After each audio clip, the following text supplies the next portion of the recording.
وأوحينا إلى موسى أن أسر بعبادي إنكم متبعون فأرسل فرعون في المدائن حاشرين إن هؤلاء لشرذمة قليلون وإنهم لنا لغائظون وإنا لجميع حاذرون.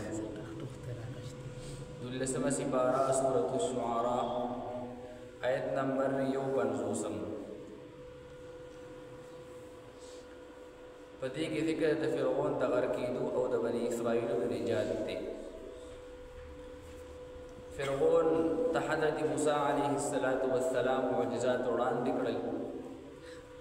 خو لیکن فرعون ونه منله او د فرعون سرکشي او ظلم او تکبر نور هم سیوا شو. څو کاله مسلسل حضرت موسی علیه السلام فرعون ته دعوت د ایمان ورکړو، په مختلفو طریقو باندې مختلف معجزات ورته پیش کړل، خو لیکن فرعون هغه چې دی نو ایمان راوړو. الله جل جلاله د فرعون د غرق کېدو او د بني اسرائیلو د نجات فیصله وکړه. حضرت موسی علیه السلام ته الله جل جلاله وحی وکړه چې ته د شپې په وخت کې بني اسرائیل د مصر نه بوځه شام ته. بني اسرائیل هغه چې فرعون ټول خپل غلامان او خادمان جوړ کړي. موسی علیه السلام ته الله فرمایل دغه بني اسرائیل د شپې روان کا او تاسو مصر کې یې نو د مصر نه شام ته بوځه. حضرت موسی علیه السلام دارنګه وکړل، ټول بني اسرائیل ځان سره روان کړل، د مصر نه ووته د شپې. فرعون ته اطلاع ملو شو د پښمنۍ او د سحر په ټیم کې چیرې بني اسرائیل خو لاړل ووتل د وطن نه او مصر یې پرېښود او شام ته ځي. نو فرعون خبر ولېږلو فی المدائن حاشرین خلکو ته او خپل لښکر او خپل خلک یې راغونډ کړل. چې کله خلک راغونډ شو نو هغوی ته یې ویل ان هؤلاء لشرذمة قلیلون. اول یې ورته غونتې دعوت ورکو او دغه قبطیان د فرعون چې کوم قوم دی دوی ته ویل کېږي قبطیان، دوی چې دی د بني اسرائیلو خلاف راوپارول او ورته وایي چې ان هؤلاء لشرذمة، یو خدا چې کوم خلک وتښتېدل د مصر نه یعنی بني اسرائیل نو دا ډېر سپک خلک دی، یو خدا حقیر او سپک خلک دی، او بل دا د قلیلون دی ډېر لږ خلک دی، دی ډېر زیات لږ دی. اوس دی څومره وو نو د دی نه قرآن کریم ساکت دی. دارنګې په حدیثو کې هم د دې ذکر نه دی راغلی چې بني اسرائیل څومره وو. قرآن کریم کې الله فرمایي قلیلون لږو، څومره لږو، اگر چې اسرائیل روایات او تاریخي روایت دا دی چې بني اسرائیل شپږ لکه وو، خو بهرحال تحقیقي کول پکې نشته دی. او دوی چې دی نو ورپسې شول، دا خپل خلک را ټول کړل او دوی ته ویل چې دا بني اسرائیل لشرذمة، دا سپک خلک دی. دویمه خبرې ورته دا وکړه دا ډېر لږ دي، زموږ په مقابله کې موږ خو ډېر زیات یو، او بله دا ده چې دی خو ډېر لږ دي او دومره غلط کار یې وکړو او زموږ خلاف بغاوت یې وکړو، نو دا خو دی موږ هسې غوسه کوي او موږ ته غوسه راولي. او بیا ورته څه وایي وإنا لجمیع حاذرون، موږ خو اصلحي والا خلک یو. فرعون خپل قوم ته وایي چې موږ خو اصلحي والا یو او بني اسرائیل خو بغیر اصلحي خلک دی. بهرحال الله جل جلاله فرمایي فاخرجناهم من جنات وعیون، مونږ دا بني اسرائیل د باغونو نه او د شینو نه راوویستل، یعنې کوم مزو کې چې دی وو هغې مزو نه مو رابهر کړل. انو د حضرت موسی علیه السلام قوم بني اسرائیل وړاندې لاړو، دی ورپسې شاته چې دی نو ور روان شول. فاتبعوهم مشرقین، دی ورپسې روان شول دا بني اسرائیل او دکرنګې دی رالاندې کړل. بني اسرائیل را لاندې کړل، دا د سحر ټیمو د لمر د راختو ټیمو چې دی ورپسې شاته راورسېدو. فلما تراءى الجمعان، هر کله چې دواړه یو بل ته مخامخ شوې نو بني اسرائیل راګیر شول، لکه مخکې ته دریاب راغی دریای قلزم او شاته د فرعون لښکر دی او بل غټ لښکر دی ورسره او د فرعون نه ویرېدل هم د فرعون ظلم او تکبر هر چاته معلوم او ظالمو. انو قال اصحاب موسی انا لمدرکون، موسی علیه السلام ته ملګري وایي چې بس دا د اوس خو راګیر کړو نو اوس خو مونږ قابو شو او ونیولی شو. قال کلا، موسی علیه السلام وفرمایل هرګز داسې نشي کېدی، دی مونږ هرګز چې دی نو نشي نیوی. ان معي ربي سیهدین، زما سره زما پروردګار دی، هغه به چې دی نو ما ته لاره ښیي. الله جل جلاله فرمایي موسی علیه السلام دعا وکړه ځکه شاته نه دشمن راغی مخې ته لاره بنده شوه دریاب راغی موسی علیه السلام دعا وکړه دعا الله جل جلاله قبول کړه الله جل جلاله وحی وکړه موسی علیه السلام ته دا کومه امسا چې په لاس کې نیولې ده دا سمندر ته راخلاصه کړه سمندر ته راخلاصه کړه 12 لارې پکې الله جل جلاله جوړې کړې او 12 لارې څنګه جوړې شوې نو چې څنګه اوبو د لار راوبغوله هغه اوبه په خپل ځای باندې ودرېدې او لارې پکې جوړې شوې نو اوبه ودرېدې او داسې لکه ودرېدې غوندې او چپې چپې ودرېدې نو غرونه غوندې جوړ شول هغه لارې الله جل جلاله وچې کړې حضرت موسی علیه السلام سره د خپلو ملګرو نه په هغې کې چې دی نو وردن نه شو موسی علیه السلام او بني اسرائیل چې ته څنګه پورې شول نو بل طرف له د فرعون د لښکر اخیري سر ټول خلک رادن نه شول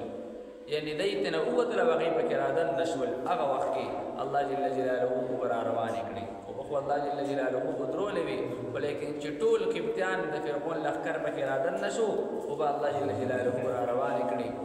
انو هغه ټول پکې الله جل جلاله چې دی نو غرق کړل فرعون هم پکې الله جل جلاله غرق دا هغه ټول قوم فرعونیان ټول الله جل جلاله چې دی نو په هغه اوبو کې غرق کړل او الله فرمایي واورثناها بني اسرائیل دا هغوی چې کومې خزانې وي دا هغوی چې کوم مال او دولت او کوم ځایونه او کومې بنګلې وي هغه ټول مونږ میراث کې بني اسرائیلو ته ورکړل بني اسرائیلو ته هغه هر څه چې دی نو میلاو شو او الله جل جلاله حضرت موسی او د هغه ملګرو ټولو ته چې دی نو نجات ورکړو بیا الله فرمایي ثم اغرقنا الاخرین هغه نور چې کوم خلک پاتې وو د فرعون کوم قوم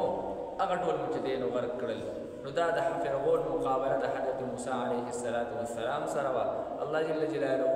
اخر چې دی نو فرعون غرق کړو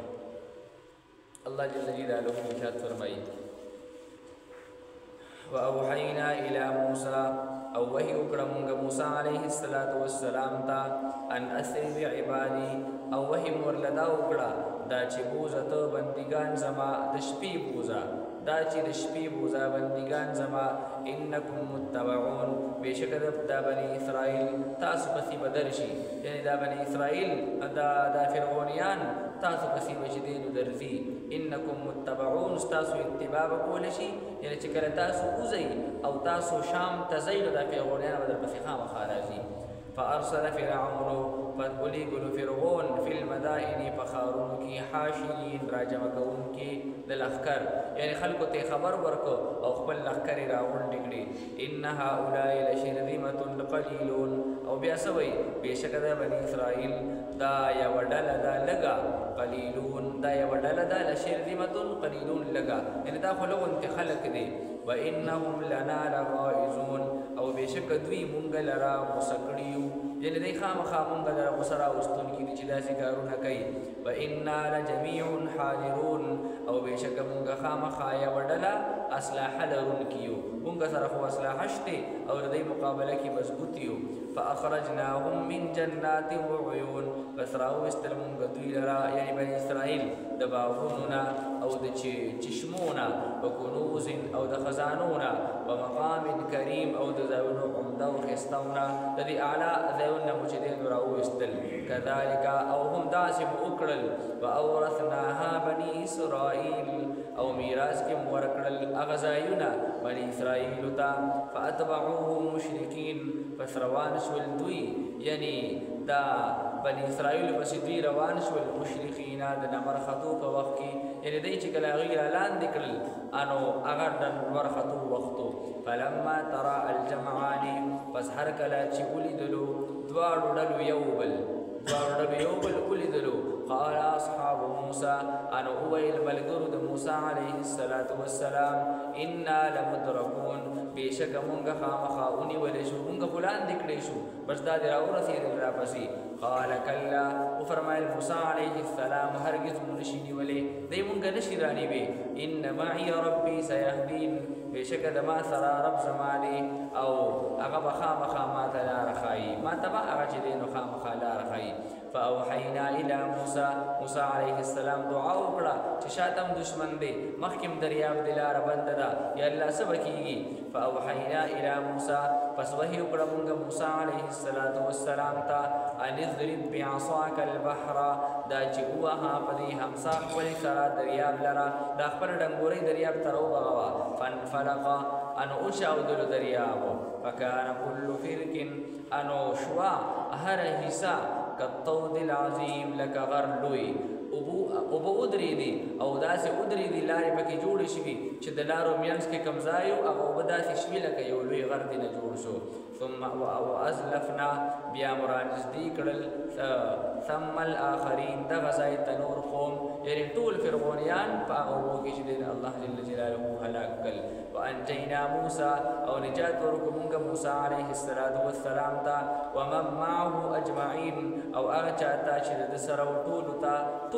نجات ورکو ثم اغرقنا الاخرین او بیا مغرق النور یعنی قوم د فرعون چې کوم پاتې هغه مو چې دین هم غرق کو ان فی ذلک لآیه بشک خامخا په دې واقعه کې دلیل د عبرت ته وما كان اکثرهم مؤمنین او ندی زیات د دوی ایمان راوړونکي یعنی ډیرو د فرعون په قوم کې ډیرو لږ خلکو ایمان راوړو اکثر خلکو ایمان نه راوړي او یا دا عام دی یعنی اکثر خلک تینا مراد دي د دنیا اکثر خلک ایمان راوړي او په دې دلایلو کې او په دې واقعاتو کې غور او فکر چې دین نه کوي فإن ربک او بشک پروردگار ستاله هو العزیز الرحیم خامخا هغه غالب دی او رحم کوونکی دی صدق الله العظیم الحمد لله رب العالمين والعاقبة للمتقين والصلاة والسلام على أشرف الأنبياء والمرسلين وعلى آله وأصحابه أجمعين اللهم صل على سيدنا محمد وعلى آل سيدنا محمد وبارك وسلم عليه يا أكرم الأكرمين يا أول الأولين يا آخر الآخرين يا راحم المساكين يا الله يا ذا القوة المتين يا ذا العرش المجيد يا فعال لما يريد ربي كريم زمون طول گناهونه معاف کی تمام امت مسلمه گناهونه معاف کی ربي كريم خپل کامل رضا او خپل پیغمبر کامل اتباع زمون نصیب کی ربي كريم اسمر باران دی مدینه است ملګری کی یا الله دې محله کې بیٹو ته کامل صحتونه ورکی څومره پریشان حال وی پریشانه ختم کی یا الله چا مشکلات حل کی یا الله زمون قرضونه یا الله زمون اخلاص کی یا الله څومره قرضداران دي قرض اخلاص کی ربي كريم وګړو ته ژوند عافیت راکړي یا الله د ازمایښتونو بیمارو تکلیفونو پریشانو د ژوند موږ محفوظ کړي یا الله ژوند د خوشاله نصیب کړي یا الله د پریشانونو موږ محفوظ کړي ربي كريم خاتمه زموږ ټول په کامل ایمان کې صلی الله تعالی علی خیر خلقه محمد و آله و اصحابه اجمعین امين.